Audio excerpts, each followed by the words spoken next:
Today meron tayong dumating ng stock ng Tank G. Tank G.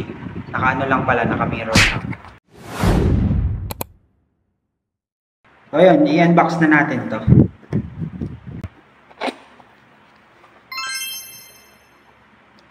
Ang order nga pala ito is si Sir Irish. QC lang din siya. So ito ay ipapalalamove natin. So sa loob ng box niya, meron siyang kasamang manual. And then yung charger niya. So uy! Nilipad yung manual. Ito.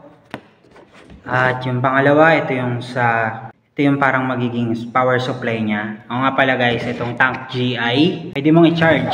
So parang cellphone ganun. So ito yung magiging charger mo. Ang maganda dito, yung kanyang port, ayan, is yung usual na port lang pag nag-charge ka.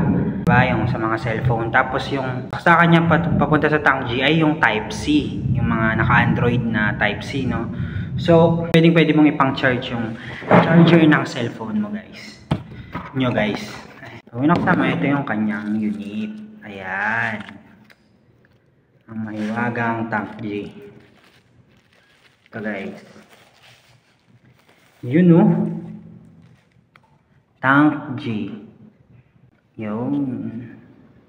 Ang maganda dito, pwede ka ring mag-headset. So, para hindi ka na maka-istorbo sa mga kasama mo sa bahay, sa kapitbahay mo, ikaw lang makakarinig. Pwede rin headset. Siyempre, bago natin ipalalamove ay i-testing muna natin para sigurado. Let's go! Let's go!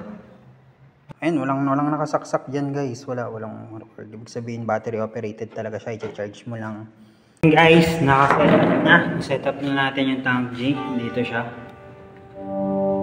So, dito tayo sa reverb.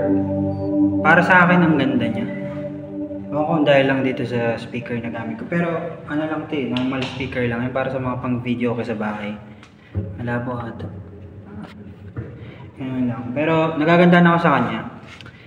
Siguro pang worship. Yan. Kasi, musician din ako sa church. So, pang ganito siguro.